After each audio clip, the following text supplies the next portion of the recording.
Rendez-vous nature, une présentation du Réseau ZEC, le réseau à découvrir. Visitez leréseauzec.com. Le Réseau ZEC, 63 territoires publics partout au Québec. Chasse, pêche, plein air et camping pour ravir les grands et les petits. C'est le réseau de la liberté en nature avec des chalets, du prêt-à-camper, des yourtes et des embarcations. Imaginez-vous en train de planter votre tente où vous voulez sur le territoire. Dans le Réseau ZEC, c'est possible. Vivez l'expérience en famille, entre amis et avec votre animal de compagnie dans les ZEC du Québec. Réseau ZEC, le réseau à découvrir.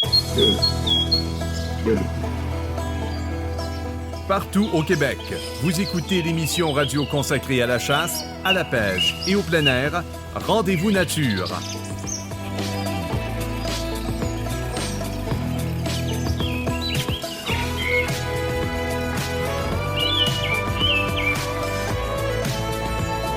Voici Ernie Wells. Allô tout le monde et bienvenue à notre rendez-vous nature de cette semaine, le premier du mois de mars. Alors, parce qu'effectivement, le 20 mars, on assistera à l'équinoxe du printemps qui marquera heureusement la fin de l'hiver et moi, je ne suis pas fâché. Avec toute cette neige au sol et celle qui vient, les sports d'hiver vont se poursuivre pour encore un bon mois, donc pas de problème de ce côté-là. Mais avant, on devra quand même devancer monte horloge d'une heure en fin de semaine prochaine, dans la nuit du 8 au 9 mars. Ici Ernie Wells qui vous parle, et d'ici là, plusieurs chasseurs m'ont parlé du chevreuil et de la neige très très abondante en forêt. Un type m'a raconté que ça lui avait pris 7 heures à dégager le toit de son chalet qui avait un carré de 23 par 25, donc c'est pas énorme, mais la neige était tellement collante, tellement mouillée que ça a pris 7 heures d'effort sans arrêt. Alors donc, si vous avez un chalet en forêt, pensez-y, puis allez dégager la toiture, ça presse. Et c'est pour cela que cette semaine, Rendez-vous Nature fait un retour historique dans les années 90 avec le père du défunt plan de nourrissage d'urgence des cerfs, le biologiste à la retraite, Jean Lamoureux. Pour moi, les cerfs actuellement sont dans des conditions difficiles. On voyait les canaux creusés par les cerfs en bordure de chemin. Là. C'était vraiment impressionnant. Donc, c'est des conditions qui rappellent les pires tempêtes qu'on a déjà connues. Mais avant cette tempête-là, quand même, le cerf avait bénéficié de bonnes conditions d'hiver, tu sais. Fait que c'est certain qu'actuellement, ils doivent être très confinés dans les ravages. Si la faune petite et grande pouvait parler, je pense qu'elle souhaiterait plus que nous que l'hiver finisse au plus vite. La biologiste à la gestion des espèces et des habitats terrestres au ministère responsable de la faune, Joëlle Taillon. L'hiver, les animaux doivent trouver des stratégies, que ce soit le pelage qui est beaucoup plus épais ou des stratégies comportementales, sont adaptées à notre hiver, sont adaptées à ces conditions-là. Ça, il ne faut jamais l'oublier. Et la pression s'accentue sur Québec pour assurer, malgré une saison permissive, la protection de la femelle orignale dans toute la zone 2 Bas-Saint-Laurent en 2025. Le porte-parole du Front commun, Guillaume Ouellet. J'entends souvent du monde qui dit « ils font ça pour l'argent », mais je vois pas ce qu'on fait ça pour l'argent. On se restreint. On veut se restreindre. Donc, en faisant une restriction, c'est pas en tout pour l'argent qu'on fait ça. Et loin de là, c'est pour les bonnes causes, c'est pour une saine gestion.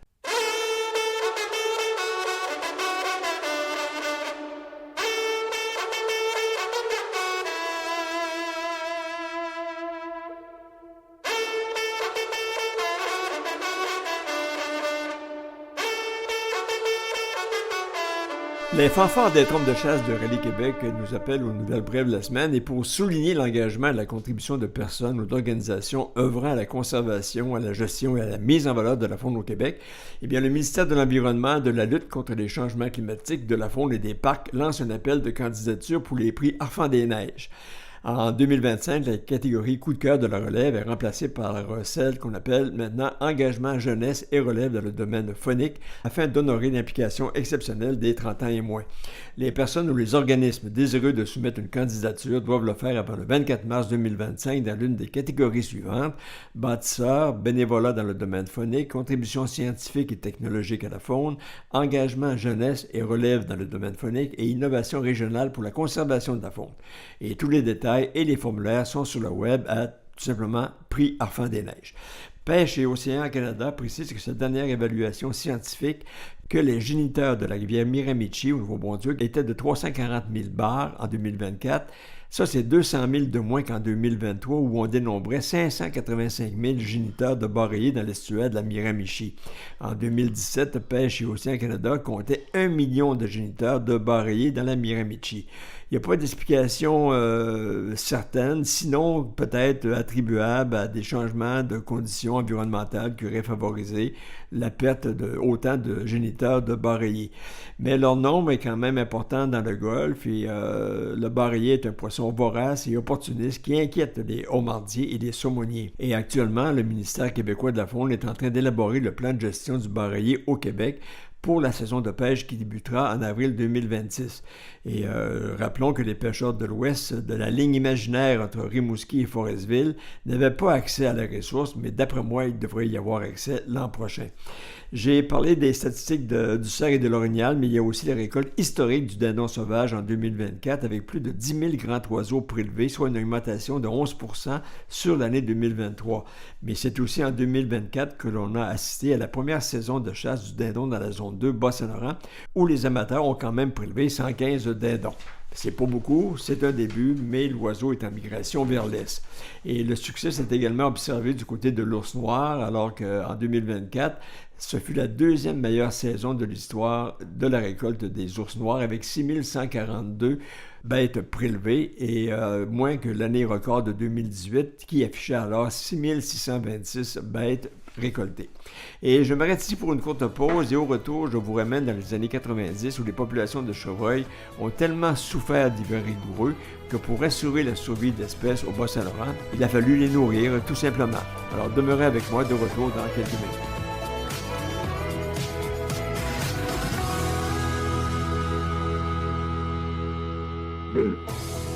Suivez toute l'actualité dans le monde de la chasse, de la pêche et du plein air sur le web grâce à Rendez-vous Nature. Tous les jours, soyez informés des principales nouvelles au Québec au rendez-vous-nature.ca. Reportages, entrevues, conseils de professionnels, vous connaîtrez tout de la chasse, de la pêche et du plein air à la radio et sur le web. Rendez-vous Nature, la référence de l'information phonique au Québec. Suivez-nous au rendez-vous-nature.ca. Saviez-vous que les ZEC ont été créés en 1978 dans le cadre de l'opération Faune du gouvernement provincial? Oui, un grand mouvement mis en place par le gouvernement de l'époque afin de redonner accès aux Québécois à 48 000 km² de territoire forestier. C'est grand 48 000 km². En fait, c'est plus grand que la Suisse. Alors ça vous laisse beaucoup d'espace pour vivre vos prochaines aventures. Mais comment de si vastes territoires sont-ils gérés pour assurer la mission des ZEC en matière d'accessibilité, de gestion des ressources phoniques et d'autofinancement des territoires? Le gouvernement provincial délègue la gestion de ces terres publiques à 63 organismes gestionnaires de ZEC, soit des OBNL, tout en imposant un cadre légal et des objectifs de gestion durable des ressources. Pour veiller au respect de cette mission, il faut s'appuyer sur un grand nombre de personnes. Le réseau des ZEC compte sur la participation active de ses membres, la précieuse aide de ses bénévoles, la collaboration des employés et des partenaires sur le terrain, ainsi que sur le savoir-faire des gestionnaires et du conseil d'administration de chacune des 63 ZEC de la province. Comme on dit, il y a du monde à la messe. Envie de vous impliquer dans la saine gestion des territoires phoniques? Contactez votre ZEC pour connaître toutes les possibilités d'engagement dans votre région. Le réseau ZEC. 63 ZEC, 12 régions. Chasseurs, procurez-vous le Buck Thorax, l'écarteur de cage thoracique pour animaux sauvages. Ce bâton télescopique 100% en acier inoxydable alimentaire favorise le refroidissement et la préservation de la venaison en toute sécurité. Ne commettez pas l'erreur de la contaminer avec une branche d'arbre. Conçu à Rimouski, fabriqué au Québec, écologique, facile à nettoyer, résistant et compact. Disponible chez tous les bons marchands. Détails au www.buck-thorax.com. L'essayer, c'est l'adopter. Pour profiter pleinement des plaisirs de la chasse ou pour déjouer le poisson, les destinations de la CEPAC vous proposent de vastes secteurs exclusifs, des taux de succès élevés, des outils cartographiques de pointe et surtout du personnel qualifié et passionné. Aux quatre coins de la province, vous pourrez pratiquer votre activité préférée le temps d'une journée, lors d'un séjour en camping ou encore dans l'un de nos confortables chalets. Accédez au meilleur territoire de chasse et de pêche du Québec. Réservez votre séjour dès maintenant à cepac.com. Rendez-vous Nature, Une présentation du Réseau ZEC, le réseau à découvrir. Visitez leréseauzec.com.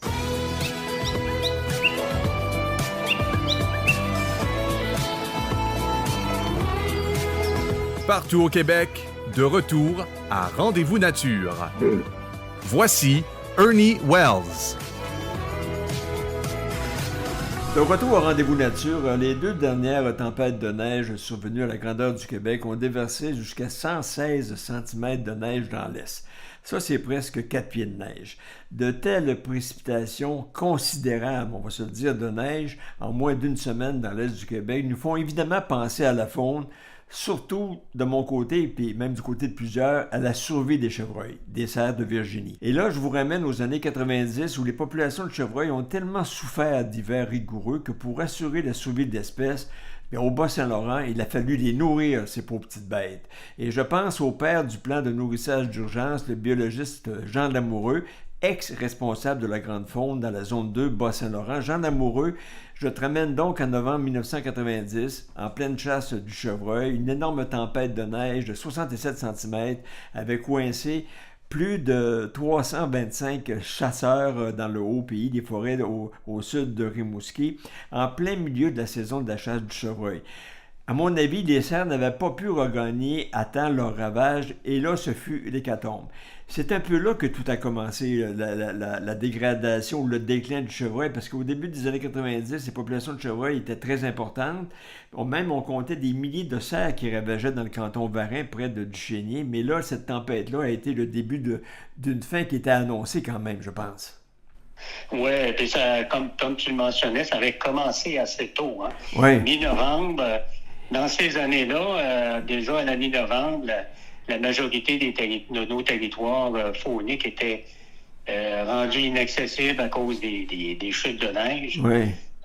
Ça a changé depuis ce temps-là. Maintenant, l'hiver tarde à se manifester, mais si on se ramène à cette époque-là, ça a été vraiment catastrophique. Et c'est là que ça a tout...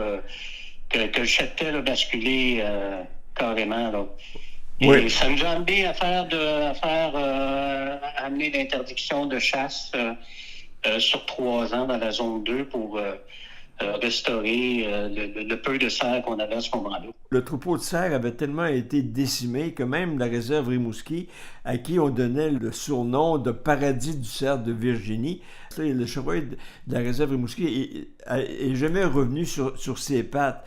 Mais là, on peut sortir le biologiste du ministère, mais on ne sort pas les connaissances scientifiques du biologiste. Quand tu as vu récemment toute cette neige de 105 cm en 5 jours, à quoi tu as pensé? As-tu pensé aux conditions dans lesquelles se retrouvaient les chevreuils ou comment tu as réagi? Oui, c'est sûr que pour moi, les cerfs actuellement sont dans des conditions difficiles. Justement, j'avais une rencontre la semaine dernière sur Duchesnier et puis c'était juste après la dernière tempête et puis on voyait les canaux creusés par les cerfs en bordure de chemin. Là. Oui. C'était vraiment impressionnant. Donc, c'est des conditions qui rappellent les pires tempêtes qu'on a déjà connues dans le Bas-Saint-Laurent. Mais avant cette tempête-là, quand même, le cerf avait bénéficié de bonnes conditions d'hiver. Tu sais. Fait que c'est certain qu'actuellement, ils doivent être très confinés dans les ravages et dans leurs sentiers principaux. Oui. Après la tempête que je parlais de novembre 90, ben là, il y a eu aussi les années qui ont suivi. Puis là, je rappellerai qu'en 1987, ton inventaire, tu as fait un inventaire du chevreuil. La population, à ce moment-là, dans la zone 2, était de 9000 chevreuils. Puis en 1993, ça avait chuté à 3000 chevreuils. Puis là, c'était la descente aux enfers de l'espèce. Puis là, il fallait réagir, il fallait donner un coup de pouce à la Dame Nature. Puis c'est à l'hiver 93 que là, il n'y avait plus de chance à prendre. Puis c'est là que tu t'es dit qu'il fallait sauver le chevreuil puis y faire quelque chose. Puis c'est là donc que tu étais arrivé d'abord à interdire la chasse en 93, 94, 95. Puis après ça, à instaurer le plan de nourrissage d'urgence. C'est un peu ça la chronologie de l'événement. Oui, exactement. En fait, on a commencé par la fermeture de la chasse. C'est comme le passage obligé quand le cheptel diminue de façon aussi drastique. Et puis, on avait eu des bons résultats. Là. Tu te souviens, à l'ouverture, en 96, le cheptel avait gonflé, avait augmenté de façon très importante. Fait que ce qu'on s'est dit, c'est suite à la réouverture, qu'est-ce qu'on peut mettre en place comme modalité, comme plan pour éviter une chute encore drastique des populations? Parce que les hivers, on les contrôle pas. Ouais. Ce qu'on contrôle, c'est ce qu'on peut faire quand des circonstances exceptionnelles comme ça arrivent. Oui, puis ça, c'était en 97 que tu avais amorcé le plan. Puis pour juste renchérir sur ce que tu viens de dire, c'est que les 3 années d'interdit de chasse étaient quand même une bonne recette parce que tu vois, là, il y avait eu un autre inventaire de faits en février 96. Puis là, le cheptel avait atteint 11 000 têtes de chevreuil alors qu'il était 3 000 quelques années auparavant, avant la fermeture de la chasse. Donc la recette était bonne. Puis là, en 97, le plan de nourrissage d'urgence là, avait été amorcé, mais donc, toi, il était venu donc dans ton cerveau de biologiste que le problème, c'est que le chevreuil manquait de force, puis manquait de nourriture, et c'est là que tu as dit, ben là, il faut faire quelque chose. Puis là, vous aviez concocté une moulée spéciale avec Purina qui ne venait pas alimenter, mais qui venait renforcer les chevreuils pour les aider à traverser l'hiver. Oui, c'était comme un coup de pouce qu'on voulait donner. Donc, c'était pas que les cerfs s'alimentent exclusivement sur la moulée, mais même d'ailleurs, les rations étaient calculées par ravage en fond pour atteindre 50% de leurs besoins alimentaires. Oui. Donc, c'était un coup de pouce qu'on voulait leur donner pour leur faire passer la dernière moitié de l'hiver, parce que c'est là qu'ils sont le plus en problème là, durant cette période-là. Mais avant d'arriver à la moulée, on avait fait des essais. Hein, dans le Témiscouata, on avait, avec des travailleurs forestiers, il y avait eu des expérimentations de coupe, de débroussaillage en plein hiver pour rendre accessibles les ramilles aux cerfs de Virginie. Ça fonctionnait, mais le problème, c'est l'accès des travailleurs au cœur des ravages qui était problématique. Il fallait ouvrir des chemins pour faire ça. Alors, ça devenait une intervention qui était très, très onéreuse. Ce qui semblait le plus logique, c'était de mettre tout simplement un sac de moulée d'un traîneau de motoneige et d'aller porter ça là où les chevreuils sont. Fait que ça nous a amené plus vers cette solution-là. Puis il y a eu des tests de fait. Moi, j'étais pas tout seul là-dedans. On avait des spécialistes de Québec qui nous ont aidés à établir la formule appropriée de composition de la moulée. Il y a eu même un test sur des cerfs en captivité. Ça s'est fait, je crois, à Saint-Valérien ou Saint-Narcisse. Oui, c'était à Saint-Narcisse, oui.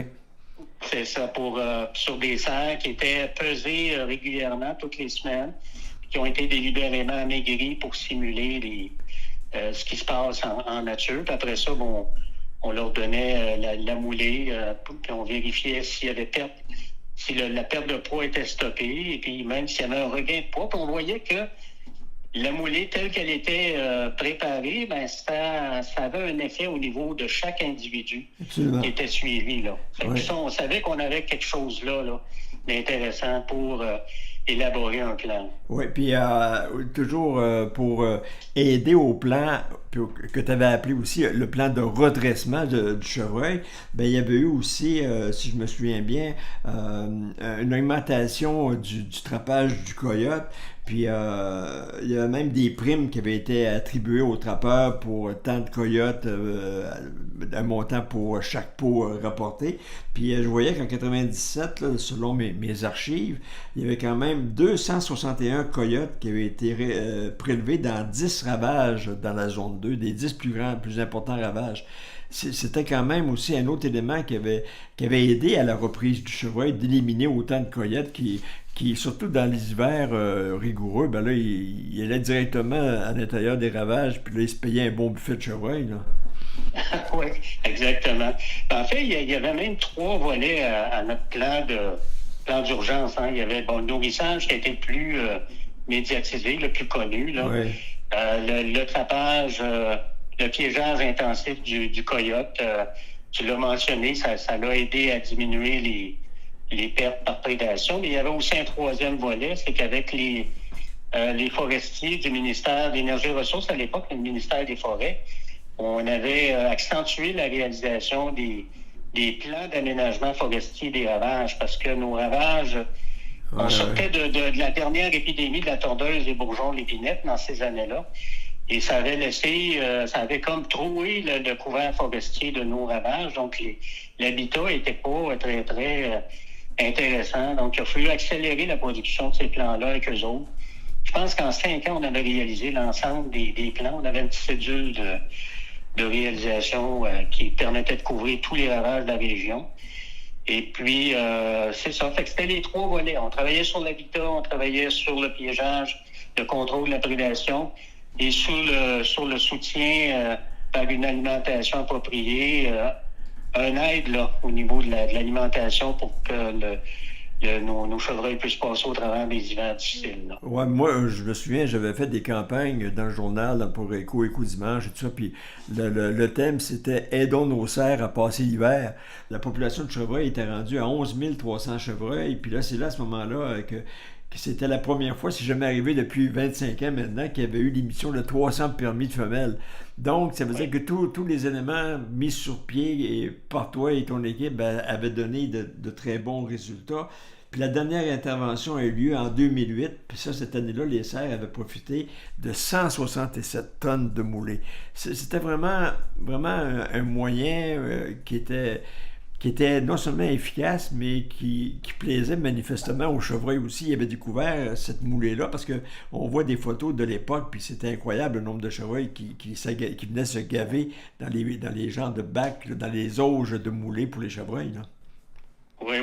Et tu me rappelles que le défi qu'on avait quand une fois la moulée testée sur les chevreuils en captivité, le défi qu'on avait, c'était de faire accepter cette moulée-là par les chevreuils en nature, qui ne connaissent pas l'alimentation naturelle. Alors, je me souviens qu'on essayait toutes sortes de trucs, là, d'insérer des branches des ramilles de cèdre à l'intérieur de la moulée. Fait que la première année, de mémoire, ça avait pris une dizaine de jours environ pour que les cerfs sauvages s'alimentent, goûtent à la moulée et commencent à s'alimenter de cette moulée-là.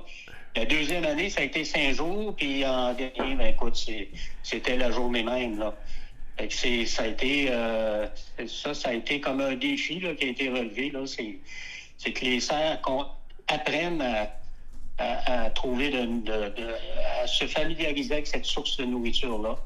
Et puis, ça nous rassurait parce que c'est beau concocter une moulée avec des cerfs en captivité, mais il faut que les cerfs en nature puissent s'en nourrir. Hein? On était rassurés là-dessus. Là. Oui, puis même aussi, avec les années, les chevreuils des ravages, parce qu'il ne faut pas oublier que les motoneigistes volontaires des EC de l'Est, puis ça, c'était chapeauté par la régionale des EC. Quand toi, tu déclenchais le plan, les motoneigistes se regroupaient et à ce moment-là, ils partaient avec leur cargaison de sacs de moulées et ils se rendaient directement à l'intérieur des ravages. Et non pas autour des maisons ou le long de la route 232, mais c'était directement à l'intérieur des ravages. Puis à ce moment-là, les chevreuils étaient comme habitués, puis dès qu'ils entendaient les motoneiges arriver, ils se rendaient déjà aux genres d'auges qui avaient été installés pour mettre la moulée. Donc, les chevreuils attendaient ce supplément alimentaire pour les aider à passer l'hiver. Oui, exact. Puis c'est une bête qui est comme beaucoup d'animaux sauvages, hein, qui marchent par habitude. Donc, ils savaient que ça, c'était synonyme de nourriture à venir. Mais même en dernier, on n'avait pas besoin d'auge. On pouvait tout simplement ouvrir le sac de moulée et laisser la moulée par terre, puis les cerfs en faisaient leur affaire là, quand même. Là. C'était vraiment... c'est certain que c'était quelque chose là, à l'époque, là, surtout dans le chemin qui mène au canyon là, des Portes de l'Enfer, là, quand il y avait du nourrissage là, c'était impressionnant la quantité de cerfs à proximité de ce secteur-là. Ouais. qui pouvaient s'alimenter de la moulée. Quand je te vois comme le sauveur des chevreuils au Bas-Saint-Laurent, puis je regarde la situation, ce qui se passe du côté du Caribou, de la Gaspésie, je me dis qu'on devrait faire appel à tes services pour aller sauver cette espèce-là. Ah, écoute, René, moi, je suis passé à d'autres choses. Puis, je pense qu'il y a quand même du bon monde là, qui s'occupe de l'espèce, là. Je veux pas lancer la pierre à personne, là, mais... Non. Je pense qu'il y a moyen de... Les jeunes amènent une nouvelle vision. Ils ont des jeunes yeux. Donc, moi, je fais confiance aux jeunes biologistes pour trouver des solutions. Oui, puis moi, je rends hommage à ta diplomatie qui a toujours été là aussi. Avec Jean Lamoureux, ex-biologiste responsable de la grande faune au Bas-Saint-Laurent. Mais encore une fois, je le dis, puis je le répète à chaque occasion que j'ai de le faire, je te dis que tu as sauvé les chevreuils du Bas-Saint-Laurent dans les années 2000 et je te remercie pour l'ensemble de ton œuvre, puis je te remercie aussi de t'être prêté à ce retour historique qui va apprendre, parce qu'il y a des générations qui sont là actuellement, qui se souviennent, mais il y en a d'autres qui ont poussé et qui n'ont pas connu cette époque-là du nourrissage d'urgence, mais c'était tout un trip à vivre, et je me souviens, moi, c'est vraiment une offensive qui avait été quand même soutenue, puis ça a donné des résultats, puis tout ça, ben, c'est grâce à toi. Ben, je te remercie beaucoup, puis je te dis à une prochaine fois, puis bonne présidence à la Terrefort, réserve du Chénier et au Port de l'Enfer. Merci, René. Salut à toi. Salut, à la prochaine. Bye.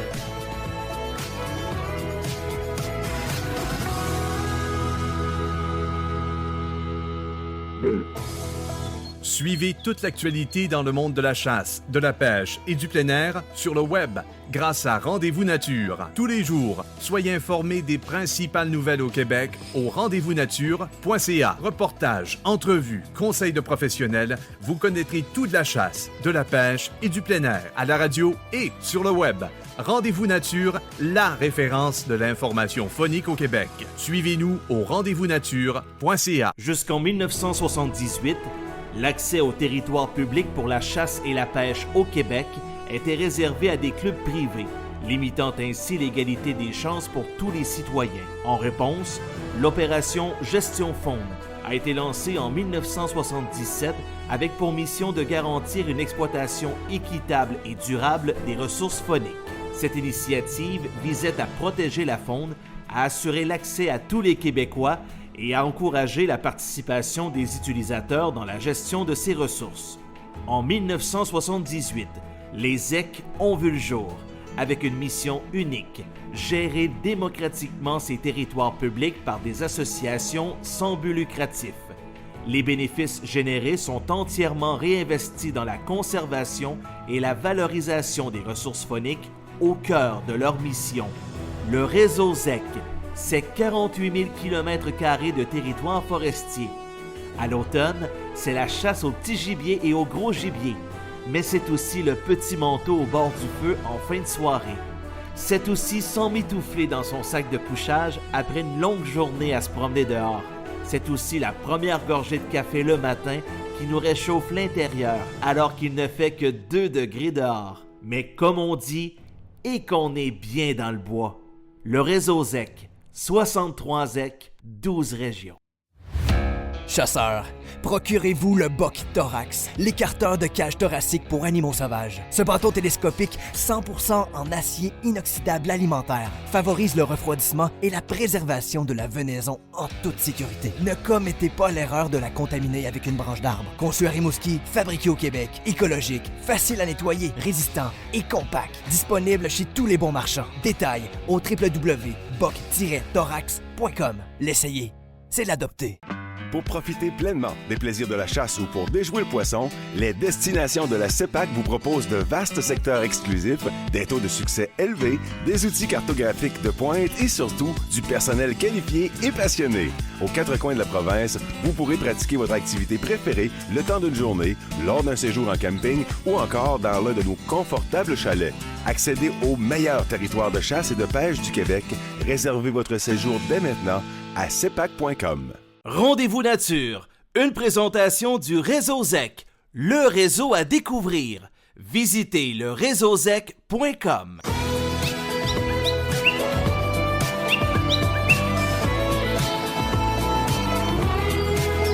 Partout au Québec, de retour à Rendez-vous Nature. Voici Ernie Wells. De retour à Rendez-vous Nature, même en mars, l'arrivée prochaine du printemps n'est pas une garantie que l'hiver est terminé. Environnement Canada prévoit que le mois de mars sera incroyablement froid et recommande même de s'habiller très chaudement. On pourrait aussi s'attendre, bien sûr, à des périodes de pluie. Mais si la faune petite et grande pouvait parler, je pense qu'elle souhaiterait plus que nous que l'hiver finisse rapidement. Je parle des impacts des conditions difficiles de l'hiver 2024-2025 sur la faune avec Joël Taillon, biologiste à la gestion des espèces et des habitats terrestres au ministère responsable de la faune. Joël Taillon, la faune a mangé ça dur cet hiver, comme on dit. Il y a eu de grands froids qui ont sévi en janvier, de fortes précipitations de neige en février. Comme biologiste spécialiste, quand vous constatez tous ces éléments naturels, vous vous dites quoi, pauvre petite bête? Pas tout à fait, parce que comme vous le savez très bien, la faune qu'on a dans nos forêts, elle est très bien adaptée à l'hiver. C'est pour ça qu'on la retrouve, en fait, dans notre Québec. C'est l'hiver, bien sûr, comme vous avez dit, c'est la saison la plus difficile pour la grande faune, pour la petite faune également, en raison des températures, de l'accumulation de la neige, comme vous l'avez dit, mais aussi parce que la nourriture disponible, elle est de plus faible qualité et quantité qu'aux autres saisons. Donc, c'est sûr que l'hiver, les animaux doivent trouver des stratégies, que ce soit le pelage qui est beaucoup plus épais ou des stratégies comportementales pour pouvoir passer à travers l'hiver. Mais les animaux sont adaptés à notre hiver, sont adaptés à ces conditions-là. Ça, il ne faut jamais l'oublier. Ouais. L'autre chose qui est importante, c'est que vous avez parlé des conditions très rigoureuses qu'on a eues cet hiver. Bien, globalement, l'hiver 2024-2025, pour l'instant, si on compare à d'autres hivers, peut-être pas les hivers qu'on a eus dernièrement qui étaient plutôt doux, mais les hivers d'il y a 5 à 10 ans, ce n'est pas un hiver qui est particulièrement rigoureux. Mais c'est certain que les accumulations de neige au sol que vous mentionnez, ça frappe l'imaginaire, ça nous fait questionner beaucoup sur les conditions que les animaux rencontrent en forêt, par exemple. Ce sont toutes les espèces fauniques, finalement, qui sont les plus vulnérables aux conditions de temps et de température. Il y a peut-être certaines espèces qui sont plus privilégiées, celles qui vont en hibernation. Mais pour les autres là, qui tentent de passer à travers l'hiver à moins 20, moins 30, avec des vents sibériens, est-ce qu'ils gênent carrément? Est-ce que les animaux grelottent? C'est une excellente question. La majorité de nos animaux, ils vont accumuler des réserves corporelles. Donc, ils vont accumuler, par exemple, du gras, de la graisse, qui va vraiment leur assurer autant de l'isolation thermique que de l'énergie, donc des réserves énergétiques pour passer à travers l'hiver. Puis la majorité des autres animaux vont aussi développer un pelage qui va vraiment extrêmement bien les isoler. Puis les animaux ne vont pas se contenter de se griller d'un manteau très chaud de réserve de graisse. Ils vont aussi aller dans des habitats très particuliers qui vont leur offrir autant un couvert où la neige va moins s'accumuler, puis aussi une espèce d'isolation thermique. Okay. Si on pousse l'adaptation à l'extrême, vous pouvez penser à une gélinotipée, une perdrix, un lièvre, un tétras. Ben, eux vont en plus utiliser le couvert de neige comme une protection supplémentaire, comme un petit igloo, si je peux m'exprimer comme ça. Donc, pour certaines espèces, la neige qui vient de tomber, c'est vraiment bien pour l'isolation, pour aider à affronter certains grands froids. C'est de la neige qui est intéressante. Là, la neige qui est tombée, c'est une neige qui n'était pas trop lourde, qui permettait de s'enfoncer, par exemple, donc de s'isoler sous la neige pour pouvoir conserver sa chaleur. Certaines espèces comme l'orignal, vous savez, avec sa dimension, les grandes pattes, et ainsi de suite, habituellement, sont capables de se dépâtrer dans la neige comme ça, de continuer à se déplacer efficacement, de créer certains ravages. Très peu d'impact appréhendé. Les deux principales espèces qui sont beaucoup plus sensibles aux conditions hivernales, c'est le cerf de Virginie, et plus dans le sud du Québec, mais là, c'est sûr que ça arrive, par exemple, au Bas-Saint-Laurent, mais le dindon sauvage. Oui. Ça, c'est des espèces dont les conditions, la rigueur de l'hiver peut avoir des influences sur son comportement. Et lorsque les conditions climatiques sont rencontrées, puis on parle pas juste d'événements ponctuels, comme on a vécu, mais de la récurrence dans les événements, donc des événements répétés de froid, répétés de neige, là, on peut observer des incidences sur la mortalité. au sein des populations locales de cerfs, par exemple, ou de dindons. Vous avez parlé de la gélinotte huppée et conséquemment le tétras de savane. Ces animaux, bien sûr, l'hiver, dans une belle neige folle, ils peuvent se précipiter d'une branche et plonger littéralement dans la neige, puis se faire, comme vous avez dit, un igloo. Alors, à ce moment-là, l'igloo de l'oiseau gibier, comme la perdrix, ça peut devenir aussi son tombeau parce qu'elle ne réussira pas à sortir de son igloo après une chute de verglas. Tout à fait, vous avez pleinement raison. C'est pour ça qu'on dit que quand on regarde les conditions hivernales, il faut regarder l'ensemble des conditions et la séquence dans lesquelles elles se produisent.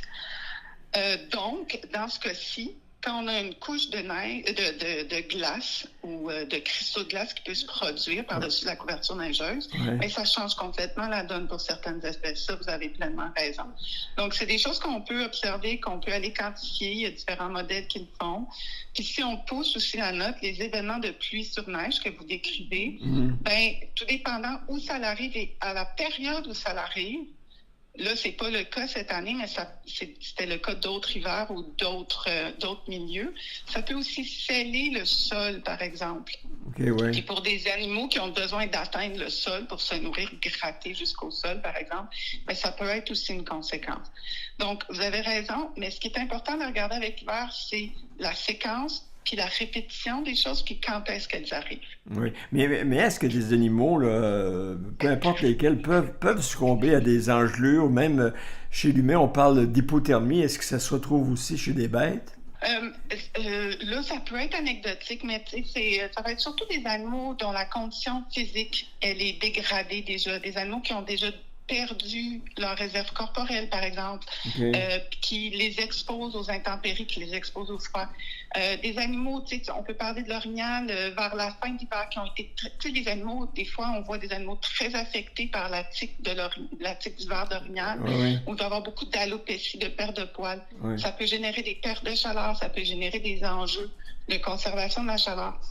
Mais globalement, les animaux sous nos latitudes ont développé des adaptations pour conserver au maximum leur chaleur.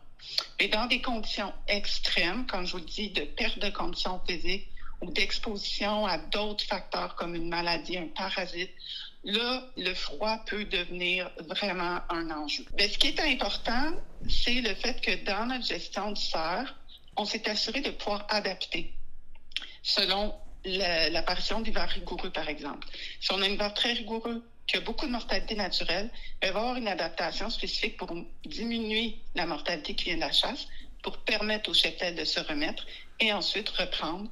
Le fait que l'hiver fait partie de l'écologie du cerf dans notre manière d'exploiter notre ressource. Oui, parce que je vous parlais tout à l'heure des problématiques qu'avait connues le chevreuil au Bas-Saint-Laurent à la fin des années 90. Il y avait eu une reprise du cheptel à la suite justement d'un plan de nourrissage d'urgence, puis plein d'autres éléments, entre autres. Puis ce qui est arrivé, c'est que le chevreuil avait repris du poil de la bête à peu près aux environs de 2004, si je me souviens bien. Et là, à ce moment-là, il y avait eu justement un certain nombre de permis. Il y avait eu 300 permis d'émis pour le cerf sans bois dans la période qui avait suivi un arrêt de la chasse de 3 ans. Parce qu'on se souvient, je ne sais pas si vous étiez biologiste à ce moment-là, mais il y avait eu un arrêt de la chasse. Puis même en Gaspésie, ça avait suivi. Et Gaspésie, ça avait été pendant 9 ans, 8 ou 9 ans. Mais il reste quand même que lorsqu'on revient à la saison régulière, et si ce qu'on constate, c'est que la saison de chasse dure maintenant 9 jours plutôt que 16 ou 17 jours. Alors, c'est comme si finalement, en bout de ligne, c'est Dame Nature qui gérait le troupeau. Là, on voit depuis 3 ans, les chevreuils sont en remontée, non seulement sur le continent, mais aussi sur l'île d'Anticosti. Mais là, cette année, là, tout le monde craint qu'il va y avoir que la grande faucheuse, finalement, là, va avoir décimé peut-être même le tiers du cheptel, tant sur le continent que sur l'île. Et c'est là qui est dramatique. Mais là, il n'y a pas de moyen autre pour relancer une chasse qui va être intéressante à ce moment-là. En fait, quand on gère la faune, c'est pas facile. Doit connaître... Oui, c'est pas facile, vous avez raison. Mais on doit connaître tous les facteurs qui interviennent de manière naturelle puis sur lesquels on a ou non une emprise. Là, je pense qu'on s'entend. Le climat, vous et moi, Ouais. et moi en tant que biologiste, j'ai aucune emprise dessus. Ben non. Donc, ce que je dois faire, c'est mieux comprendre les effets, mieux comprendre les conséquences, puis ensuite adapter les actions, choisir les actions sur lesquelles on va avoir. Puis dans notre cas, les actions, c'est par exemple de faire des heures de confinement qui vont être protégées par le règlement. Donc, les ravages vont être protégés pour s'assurer que ces habitats-là sont maintenus, que les SAR puissent les utiliser en cas de besoin. Ça va être d'adapter les modalités de chasse comme on vient de parler. J'irai pas au niveau du nourrissage parce que vous connaissez très bien les directives qui sont émises par le ministère à ce sujet-là, mais ce n'est pas un outil que le Québec, plusieurs juridictions au Canada et aux États-Unis a décidé de maintenir. Ça, c'est basé sur des connaissances scientifiques. Si vous en parlez, on aura d'autres discussions à ce sujet-là. Moi, j'ai des réserves là-dessus, moi. Oui, je le sais, mais là, c'est pas le sujet de notre discussion, ça pourrait être un autre sujet, mais ce que je veux dire, c'est que dans la boîte des outils qu'on a développés, il y a la surveillance puis la connaissance de l'hiver et de ses conséquences, et ensuite de choisir nos outils de gestion de la faune.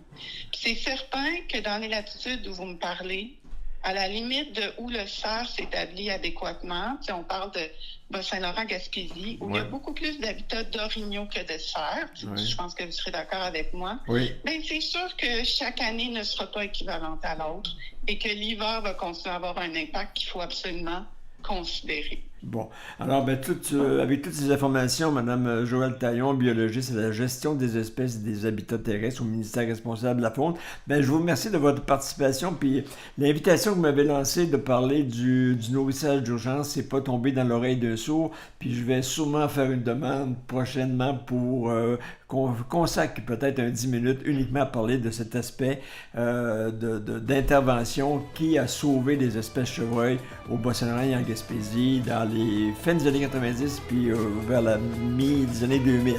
Alors, je vous remercie beaucoup puis je vous dis à une prochaine fois. Au plaisir.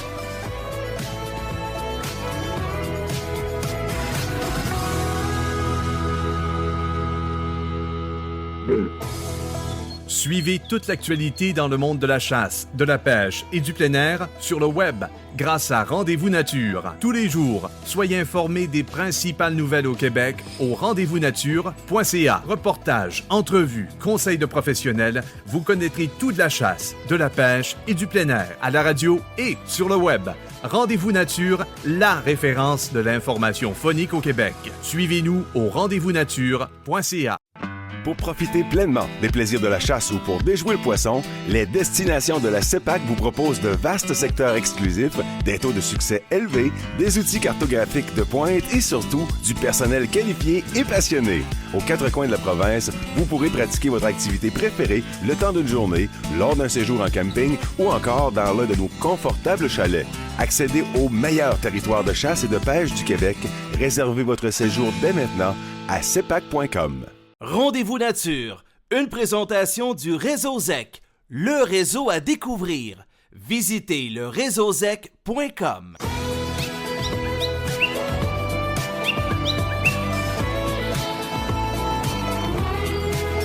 Partout au Québec, de retour à Rendez-vous Nature. Voici Ernie Wells. De retour à Rendez-vous Nature, les aigles de l'Est du Québec poursuivent leur pression sur le ministère responsable de la faune pour protéger la femelle orignale et conserver la chasse sélective du mâle dans toute la zone 2 Bas-Saint-Laurent en 2025, avec émission de permis spéciaux pour la récolte d'orignaux sans bois, femelles et veaux. 2025 est la dernière année du plan de gestion de l'orignal qui prévoit la chasse permissive à tous les segments mâles, femelles et veaux. Guillaume Ouellette est le président de ZEC Québec, de la régionale des aigles de l'Est du Québec et de la ZEC Bas-Saint-Laurent. Guillaume Ouellette, plusieurs le savent, mais on va le rappeler pour les autres. Pourquoi c'est si important de protéger la femelle orignale pour une 4e année consécutive? Pourquoi? C'est pas compliqué. On va recommencer du début. Ça fait 3 ans que les territoires fauniques structurés du Bas-Saint-Laurent, on met l'épaule à la roue pour, 3 ans, suite à l'inventaire, le chapitel était bas. Pour remonter le chapitel à des niveaux acceptables, tant au niveau pour la pérennité de la chasse, pour l'économie, ça, on n'en reviendra pas là-dessus.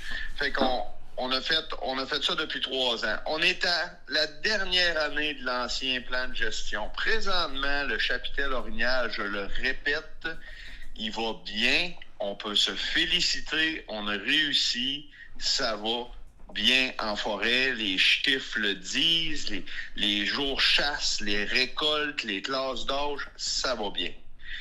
Mais il y a des impondérables. On a le droit à tous les segments. C'est quoi ça fait? Ça apporte une pression de chasse supplémentaire, ça apporte des opportunistes.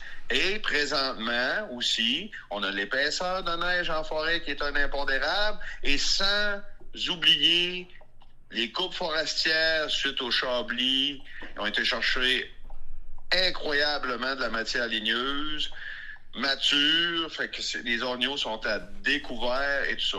Puis, juste pour ajouter un petit commentaire, j'entends souvent du monde qui dit « Ah, ils font ça pour l'argent. » Mais je vois pas ce qu'on fait ça pour l'argent. On se restreint. On veut se restreindre. Donc, en faisant une restriction, ben c'est pas en tout pour l'argent qu'on fait ça. Et loin de là, c'est pour les bonnes causes, c'est pour une saine gestion, à l'aube d'un plan de gestion que lui, selon nos informateurs bien informés, comme tu dis si bien, qui va être un plan de gestion de fine-tuning, qui va être un plan de gestion qu'on va aller avec les indicateurs de récolte, qui vont émettre des permis d'orignal sans bois quand ça va bien aller, et vice-versa. C'est là qu'on est, là. Les chasseurs se sont serrés justement la ceinture pendant les dernières années pour en arriver à une qualité de chasse qui soit quand même très, très intéressante, puis un succès de chasse aussi. Puis c'est bien évident, tu as parlé un peu de chasseurs opportunistes. Bien, c'est sûr que lorsque vient le temps d'une saison de chasse permissive, bien là, on assiste aux chasseurs opportunistes qui voient l'occasion à ce moment-là d'une récolte plus facile parce qu'ils ont le droit aux 3 segments de la population. Mais là, actuellement, là, il n'y a pas que les chasseurs des Trois-Ecs, Chapet, Bas-Saint-Laurent et Owen qui sont favorables à 84% à une année restrictive de l'orignal, mais il y a du nouveau dans le dossier, c'est que la communauté des affaires vous accompagne aussi. Pourquoi pour le président des EC, cet appui est aussi important venant de la communauté des affaires? Ben, regarde, de un, on consulte nos membres, on a fait un sondage sérieux, on y va pas avec des spéculations de poignées de gens qui disent qu'ils veulent ça ou qu'ils veulent ça. Ça, c'est la première chose. Oublions pas qu'au Bas-Saint-Laurent, OK, que la communauté d'affaires, moi, je suis pas en train de dire que l'orignal, c'est de l'économie. Là. Premièrement, il faut conserver l'espèce, il faut une pérennité. Mais il y a de l'économie quand même là-dedans. Oui. Les gens du Bas-Saint-Laurent qui ont des entreprises, majoritairement, ces gens-là utilisent les forêts soit pour la chasse, la pêche, la villégiature. Même des boucheries ont signé. Ils sont pas là pour gérer la faune. Non. C'est nous autres, les gestionnaires de fonds. Ils sont là pour nous appuyer dans une démarche qu'ils considèrent qui est importante pour la région du Bas-Saint-Laurent. Oui, puis je vais même citer un document qui a été justement signé par les gens d'affaires qui disent tout simplement « Nous croyons fermement que cette modification réglementaire la chasse sélective est nécessaire pour préserver la qualité de l'expérience de la chasse dans la zone 2 et ainsi contribuer au développement économique de la région, d'où l'importance de se regrouper pour agir. » Mais là, ça prouve justement tout aussi l'impact économique qui vient aussi de l'extérieur de la région parce que le Bas-Saint-Laurent et la Gaspésie sont les 2 zones les plus productives des orignaux au Québec. Donc, c'est bien sûr qu'on attire les chasseurs de l'extérieur avec un cheptel aussi important. Mais le spécialiste de l'orignal, lui, avec qui j'ai eu une entrevue récemment, il affirmait que le plan de gestion qui sera en vigueur en 2026 est déjà très avancé. Les recommandations des biologistes ont été remises aux autorités et que pour lui, il est trop tard pour modifier ce qui a été proposé. Les gens d'affaires donnent plus de poids à vos revendications, mais qu'est-ce que ça va prendre de plus pour convaincre le ministère? Ben, écoutez, je veux dire, là, c'est rendu un côté politique, là. Tu sais, notre direction régionale, on leur a déposé la demande. On la dépose en 3 temps. La première, c'est à l'image du plan de gestion, selon ce qu'on en sait, c'est qu'on veut avoir une année restrictive avec émission de permis de femelles quand même pour calibrer le tout. Il y en a qui vont dire, il veut des permis de femelles, il en veut-tu, il en veut pas. Non. Ça calibrait. OK? Mais présentement, les chiffres parlent. Si on avait la deuxième option, c'est une année restrictive à 100% partout. Les chiffres le disent. Pour une dernière année seulement restrictive, c'est pas dangereux. C'est pas mal moins dangereux qu'une permissive avec des pourcentages extrêmement plus élevés de pression sur tous les segments. Et la troisième, avec les sondages de nos membres, c'est que les ZEC sont des territoires dans l'inventaire aérien, comme les réserves, où ce que les populations d'orignaux sont importantes, qui ont des strates élevées. On a demandé une restriction des ZEC. Voilà.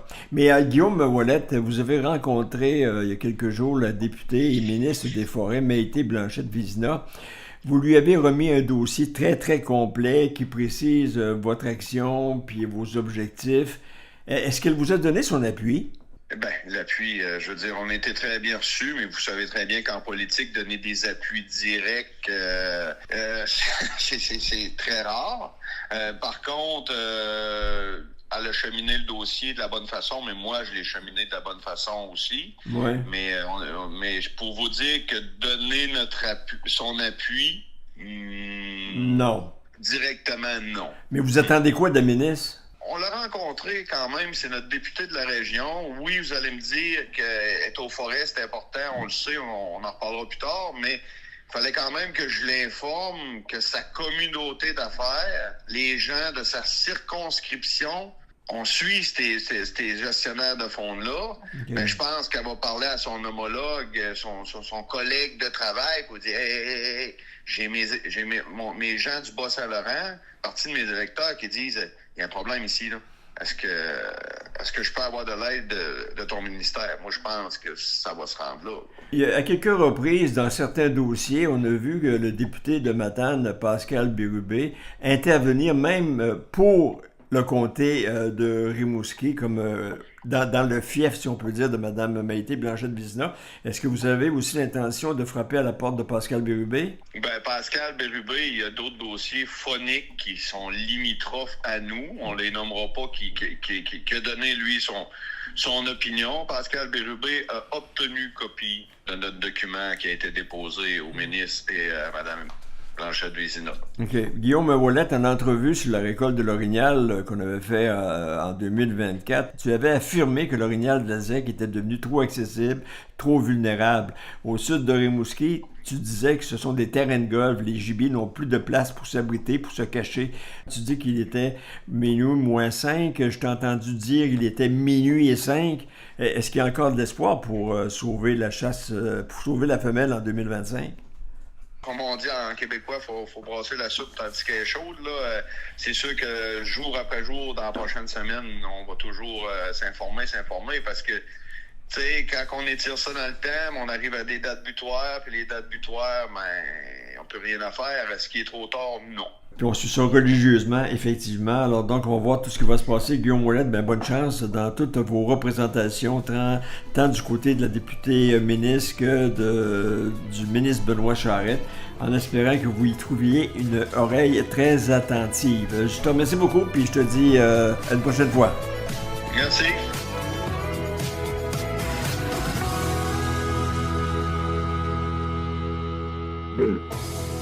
Suivez toute l'actualité dans le monde de la chasse, de la pêche et du plein air sur le web grâce à Rendez-vous Nature. Tous les jours, soyez informés des principales nouvelles au Québec au rendez-vous-nature.ca. Reportages, entrevues, conseils de professionnels, vous connaîtrez tout de la chasse, de la pêche et du plein air à la radio et sur le web. Rendez-vous Nature, la référence de l'information phonique au Québec. Suivez-nous au rendez-vous-nature.ca. Pour profiter pleinement des plaisirs de la chasse ou pour déjouer le poisson, les destinations de la CEPAC vous proposent de vastes secteurs exclusifs, des taux de succès élevés, des outils cartographiques de pointe et surtout du personnel qualifié et passionné. Aux quatre coins de la province, vous pourrez pratiquer votre activité préférée le temps d'une journée, lors d'un séjour en camping ou encore dans l'un de nos confortables chalets. Accédez au meilleur territoire de chasse et de pêche du Québec. Réservez votre séjour dès maintenant à cepac.com. Rendez-vous Nature, une présentation du Réseau ZEC, le réseau à découvrir. Visitez le réseauzec.com.